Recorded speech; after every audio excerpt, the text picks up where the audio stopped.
Assalamualaikum warahmatullahi wabarakatuh, pelajar. Kamu semua telah mempelajari bab 1 iaitu Kerajaan Alam Melayu. Jadi pada hari ini kita akan meneruskan pembelajaran kita iaitu bab 2. Okey, dalam bab 2 kita akan mempelajari mengenai sistem pemerintahan dan kegiatan ekonomi masyarakat Kerajaan Alam Melayu. Okey, subtopik yang akan anda pelajari pada hari ini adalah 2.1 iaitu sistem pemerintahan Kerajaan Alam Melayu. Apakah sistem pemerintahan? Sistem pemerintahan merupakan cara pemerintah untuk memerintah kerajaan mereka. Okey. Sistem pemerintahan yang diamalkan oleh Kerajaan Alam Melayu ialah sistem beraja. Sistem beraja ini terbahagi kepada dua, iaitu pusat dan wilayah. Okay, jom kita melawati kerajaan yang terdapat di Alam Melayu. Baiklah, terlebih dahulu kita akan mengenali Kerajaan Funan.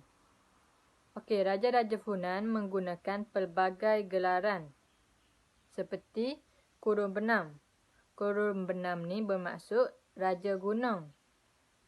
Raja-Raja Funan juga menggunakan gelaran Raja Diraja. Raja Diraja ini melambangkan Raja Funan sebagai Raja segala raja. Dan mereka juga menggunakan gelaran Cakrawatin yang bermaksud pemerintah alam sejagat. Gelaran ini adalah penting untuk melambangkan kuasa mereka. Okey, seterusnya bagi pemerintahan pusat dan wilayah Kerajaan Funan. Raja Funan dibantu oleh golongan agama dan golongan tentera. Kerajaan Funan juga dibahagikan kepada 7 buah wilayah. Wilayah-wilayah tersebut diketuai oleh putera-putera raja yang digelar sebagai Raja Kecil. Seterusnya kita akan mengenali Kerajaan Champa. Okey, Kerajaan Champa juga mempunyai gelaran tertentu bagi pihak pemerintahnya. Okey, Raja Champa menggunakan gelaran Raja Diraja. Raja-Raja Champa juga diiktiraf sebagai pemerintah yang mulia dan suci. Mereka juga dikaitkan dengan Dewa Siva. Seterusnya, pemerintahan pusat dan wilayah Kerajaan Champa. Okey, bagi sistem pemerintahannya, Raja Champa dibantu oleh para pembesar yang bertanggungjawab untuk mengutip cukai, menjaga keamanan dan mengukuhkan pertahanan. Okey, pada peringkat wilayah, Champa dibahagikan kepada 5 wilayah, iaitu Indrapura, Amarawati, Wijaya, Kautara dan Panduraga. Kerajaan yang seterusnya adalah Kerajaan Sriwijaya. Okey, Raja-Raja Sriwijaya mempunyai unsur kesaktian dan dianggap sebagai bodhisattva. Bodhisattva ini merujuk kepada peranan raja sebagai Buddha di bumi. Raja Sriwijaya digelar sebagai Raja Gunung dan Maharaja di pulau. Okey, bagi sistem pemerintahan pusat dan wilayah Kerajaan Sriwijaya, raja ini dibantu oleh Yuwaraja, iaitu putera mahkota. Pratiyuwaraja sebagai Raja Muda dan Raja Kumara. Seterusnya, raja juga dibantu oleh golongan agama, tentera, pemungut cukai, hakim dan penjaga harta kerajaan.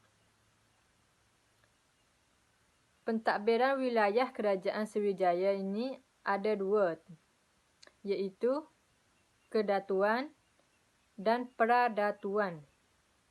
Kedatuan ini ditadbir oleh datu yang berketurunan raja dan Pradatuan pula ditadbir oleh datu yang bukan berketurunan raja.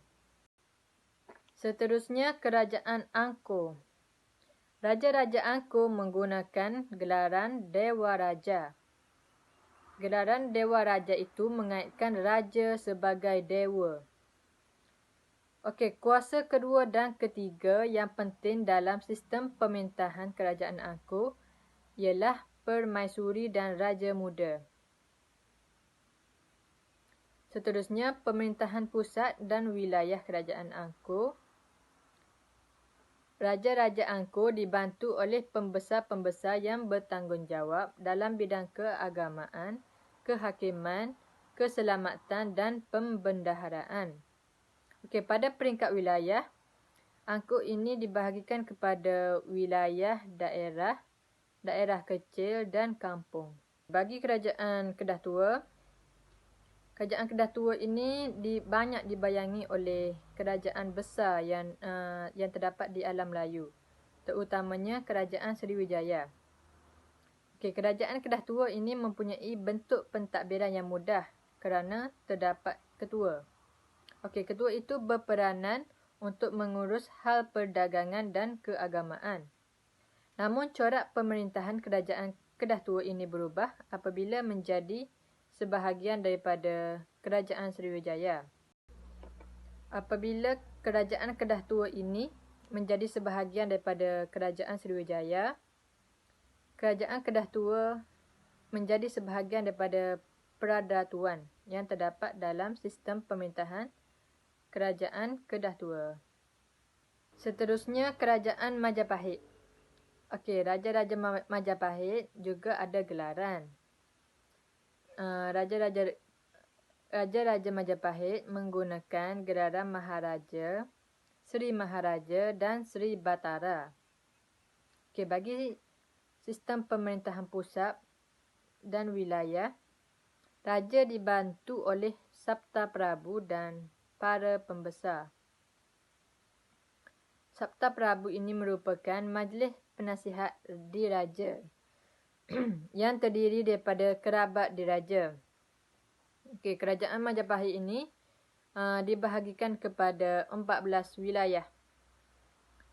Okey, setiap wilayah itu dipecahkan kepada kabupaten, kawadanan, pakuan dan kebuyutan yang bermaksud daerah dan daerah kecil serta kampung. Akhir sekali, kerajaan Gangganagara. Struktur pemerintahan kerajaan Gangganagara ini tidak jelas. Namun, kajian menunjukkan bahawa kerajaan ini juga turut mengamalkan sistem pemerintahan beraja. Raja kerajaan Gangganagara berperanan membangunkan kemajuan perdagangan dan juga bertanggungjawab dalam hal ehwal keselamatan. Itu saja subtopik kita pada hari ini, iaitu sistem pemerintahan kerajaan alam Melayu. Jadi seterusnya, jom kita uji minda. Okay, soalannya adalah, apakah kepentingan sistem pemerintahan beraja? Okay, kamu boleh jawab.